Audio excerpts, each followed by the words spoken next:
Les bienfaits de l'amitié pour moi, c'est qu'on a un ami. On a besoin de l'ami est là. Pour moi, c'est ça.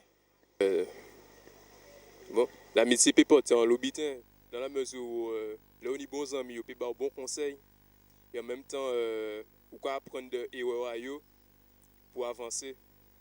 Donc, c'est côté positif là, ça que l'amitié peut apporter, mais l'amitié peut porter un mauvais bitin. Enfin, si on est mauvais amis, on peut avoir mauvais conseils et ça va tourner en dérision. Oh, les bienfaits de l'amitié, c'est le plaisir d'être avec des amis. On dit que l'important, c'est pas où on est, mais c'est avec qui on est. Donc, je pense que c'est un adage qui est sympathique. Et puis, vous voyez, moi, ça fait 16 ans que j'ai quitté la Guadeloupe et j'ai un peu d'amitié pour la Guadeloupe. Donc, j'y viens 16 ans plus tard montrer la Guadeloupe à mes enfants. Voilà. Oui, l'amitié, voilà. L'amitié, voilà, ça, c'est sans commentaire. Ça se vit, ça se pratique. En parler, c'est difficile, c'est des choses qu'on ressent, donc voilà quoi. Gospel Décibel, bonsoir le forum. Aujourd'hui, Stéphane Songeon pour vous servir. Nous allons développer sur le thème suivant, l'amitié. Nous aurons les lanternes, la lumière de notre consultant habituel, Woody Foster. Alors, bonsoir Woody. Bonsoir Stéphane, bonsoir mes téléspectateurs. Alors Woody, est-ce que l'amitié est essentielle dans la vie? Si oui, quelle définition de l'amitié? Est-ce que l'amitié est essentielle? Vous savez, il y a une étude, un sondage qui a été fait auprès des Français. Et il semblerait que pour les Français, l'amitié, c'est la deuxième clé de la réussite. Et ça vient même juste après la famille et bien avant la réussite professionnelle ou bien la vie amoureuse. Donc c'est pour montrer à quel point l'amitié est essentielle. Alors une définition qu'on peut lui donner, c'est l'attachement mutuel entre deux personnes. Donc on parle aussi de liaison, de sympathie, de bienveillance, d'affection réciproque. D'accord, alors Woody, est-ce que tu peux nous donner des principes pour que nous puissions bâtir une amitié ou construire une amitié? Un des critères essentiels pour bâtir une amitié profonde, solide, c'est le fait que ce soit une amitié réciproque. Ça existe des amitiés qui vont dans ce sens. Je suis ton ami, mais quand j'ai besoin de toi, je ne te trouve pas. Alors, c'est celui de la réciprocité, d'accord, comme principe. Ensuite, on va parler de confiance, la notion de confiance. Vous savez, il y a quelqu'un qui disait qu'un des plus grands bonheurs de cette vie, c'est l'amitié. Et l'un des bonheurs de l'amitié, c'est d'avoir quelqu'un à qui se confier. Tout à fait, on peut confier un secret. Alexandre Manzoni, si je m'appelle. Ah, mais très bien. Alors, je trouve cette situation très profonde quand on sait à quel point les gens, par rapport à ce que disait le sondage sur les Français, à quel point c'est important pour eux l'amitié. Donc, ça nous montre que les gens recherchent quelqu'un sur laquelle ils pourront s'appuyer, quelqu'un à qui ils pourront dire des choses profondes de leur vie. L'homme a besoin c'est un être social, il a besoin de se dégager, il a besoin de partager ses émotions. Donc, très important. Donc, il faudra aussi la notion pour moi de respect, qui est très importante. D'accord? Comment peut-on parler d'amitié s'il n'y a pas le respect, s'il y a le mépris, il n'y a pas d'amitié. Donc, c'est un respect qui doit rester, demeurer, parce qu'on peut tomber dans les dangers de la légèreté. D'accord? À trop de familiarité, on peut faire de mauvaises plaisanteries. Donc, il faut toujours qu'il y ait un certain respect qui demeure. C'est pas contradictoire, parce qu'avec les amis, on est censé, des fois, faire certaines plaisanteries. Non, je parle de mauvaises plaisanteries, en fait, si tu veux. Même des mauvaises plaisanteries, hein. Il y a des plaisanteries dites cochonnes que quelqu'un dira à son ami. Des gens qui disent des choses sur la mère de l'autre, pour moi, je ne peux pas parler d'amitié. Ok, d'accord, voilà. C'est vraiment le respect, là. Voilà. Exactement.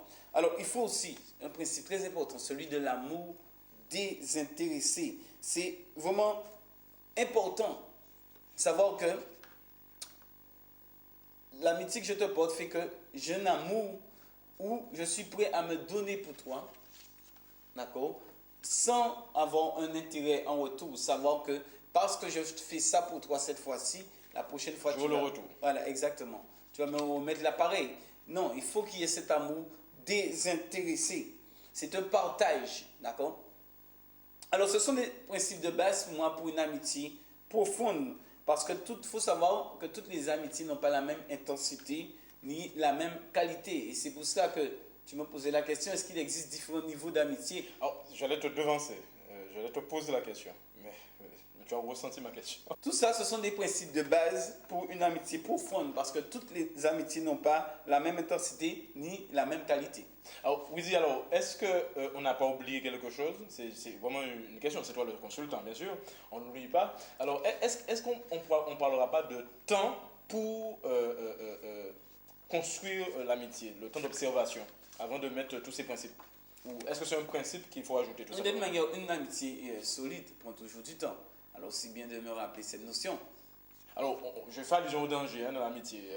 On pourrait dire que aller précipitamment dans une relation à finalité d'amitié serait un danger. Qu'est-ce que tu pourrais dire vis-à-vis de ça?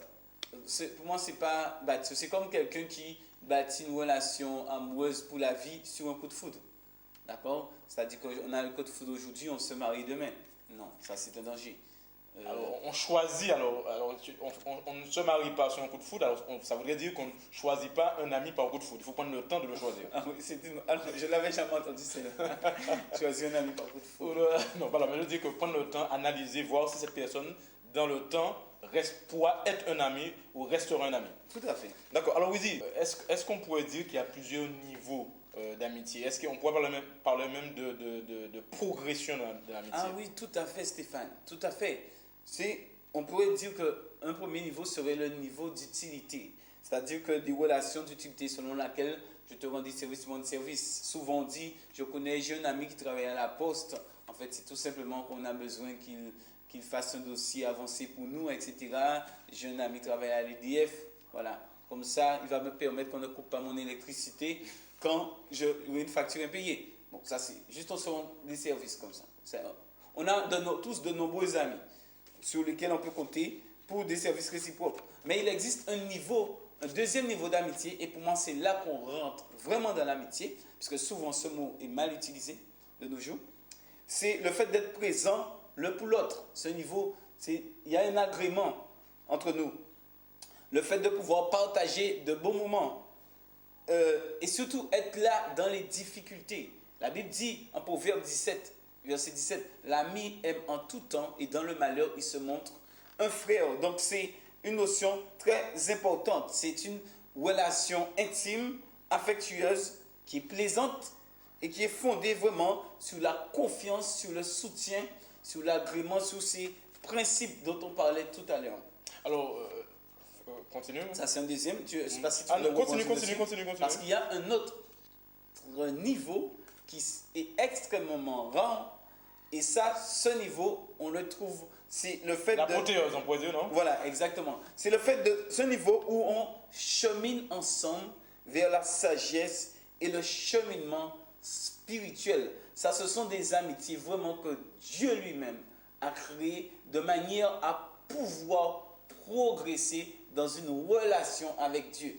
Ou bien, même sans parler de la relation avec Dieu, mais en restant dans le domaine spirituel, c'est des gens qui vous aident à grandir profondément dans la sagesse, parce qu'il faut savoir qu'on est énormément influencé par les gens qu'on fréquente le plus. En fait, quelqu'un disait, il a été dit selon une étude, que notre caractère est influencé fortement par les personnes qu'on a fréquentées le plus les 5 dernières années.